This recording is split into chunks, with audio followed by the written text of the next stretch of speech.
협의혼을 하기로 결정했는데 재산분할을 어떻게 해야 될지 모르시거나 상대방이 재산분할에 대한 약속을 지키지 않을까 걱정이 되시는 분, 그리고 평균 이혼소송 대비 50% 이상 저렴한 비용으로 판결문과 동일한 효력을 보고 싶은 분들, 이런 분들은 오늘 영상을 끝까지 보시면 고민 해결이 한 번에 될 것입니다.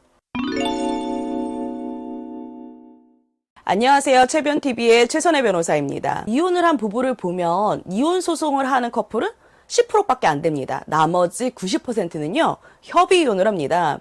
협의 이혼을 하는 이유는 다양하게 있겠지만 대표적으로 보면 배우자와 이혼을 위한 협의들이 잘 된 경우, 그리고 자녀들에게 감정적으로 싸우는 모습을 보여주기 싫은 경우, 그리고 소송 비용 또는 소송 기간이 부담이 돼서인 경우가 대부분이에요. 통상 협의이혼을 선택하는 경우에는요, 변호사와 상담을 받거나 선임하는 경우가 거의 없습니다.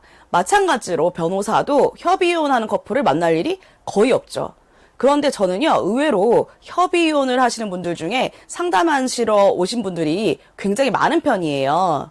이분들은 왜 변호사를 찾아올까요? 바로 재산분할 때문입니다. 그럼 재산분할이 어떤 문제 때문에 변호사를 찾아가냐? 여기에는 크게 세 가지 이유가 있어요.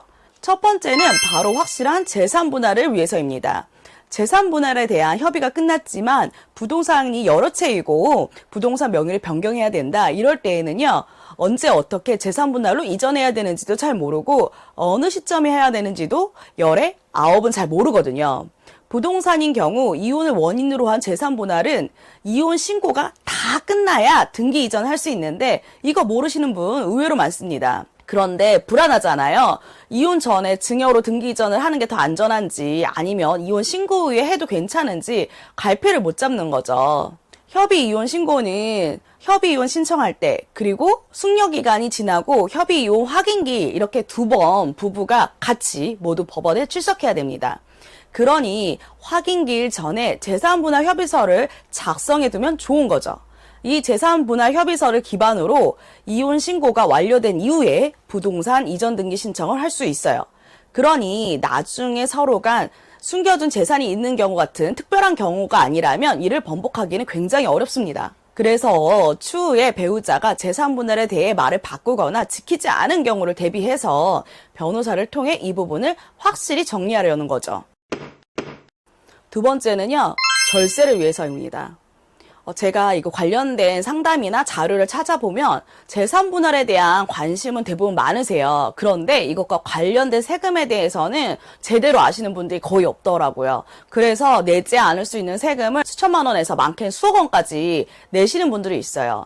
제 유튜브 영상 중에 재산분할 시 절세하는 방법을 보시고 재산분할과 같이 절세 컨설팅을 받으려고 상담 오시는 경우가 가장 많더라고요. 아무래도 제가 국세나 지방세 관련 위원회 활동도 꽤 오래 했고 세무법인하고 업무협업도 굉장히 오래 했거든요. 그렇다 보니까 이혼에 대한 그 재산분할 그 절세 컨설팅은 되게 쉽게 할 수 있는 편이에요. 그리고 마지막으로 세 번째, 재산분할 협의서 작성, 그리고 그 부동산 이전 등기 대행을 위해서입니다. 그 협의 이혼 과정에서는 그 법원에서 재산분할까지 정하진 않아요. 재산분할로 부동산 등기 이전을 하려고 하면 재산분할 협의서도 있어야 되고 각종 필요 서류들이 많거든요. 그러다 보니까 법적으로 안전하게 재산분할 협의서와 부동산 등기까지 원스톱으로 하시려고 변호사를 찾아오시는 경우가 많습니다. 하지만 여기서 한 가지 주의하실 게 있어요. 바로 이혼과 동시에 재산분할을 딱딱 바로 할 수 있는 경우에는 협의 이혼을 해도 되지만 처분해서 현금으로 받거나 바로 부동산을 처분할 수 없을 때가 있어요. 그러면 재산분할 협의를 해도 약속이 지켜지지 않으면 다시 소송을 해야 되는 번거로움이 있거든요. 그동안의 그 노력과 시간이 물거품이 되는데 얼마나 답답하고 허무하겠어요. 이럴 때에는 변호사와 잘 상의를 하셔서 협의 이혼을 할지 아니면 조정 이혼을 할지 결정을 하셔야 됩니다. 왜냐하면 조정 이혼 같은 경우에는 판결문하고 동일한 효력이 있거든요. 그렇다면 어떻게 이혼 소송 대비 50% 이상의 비용을 아낄 수 있냐?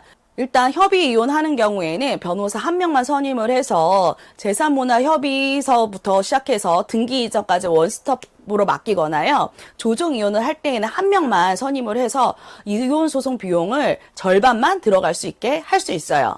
그러니까 사실상 이혼에 들어가는 비용도 절약할 수 있고 이혼도 신속하게 끝나고 재산 분할도 나중에 문제 없도록 확실하게 처리할 수 있는 거죠. 오늘은 협의 이혼을 하더라도 확실한 재산 분할을 위해 변호사를 찾아가는 3가지 이유에 대해서 알려드렸습니다. 이혼에 대한 협의가 거의 끝나고 재산 분할로 협의 이혼이나 조정 이혼을 하시고 오시는 의뢰인분들은 정신적으로 굉장히 안정적이고 현명한 분들이다 보니까 법적으로 확실하고 서로 간의 감정 소비나 금전적인 손해 없이 깔끔히 정리하려고 하시는 분들이 대부분이더라고요. 이 영상을 보시는 여러분도 이혼을 결정하셨다면 여러분 본인 그리고 자녀를 위해서 더 이상 서로에게 상처 입히는 일 없도록 원만히 협의하시거나 전문가의 도움을 받아서 확실하게 정리하시길 바라겠습니다.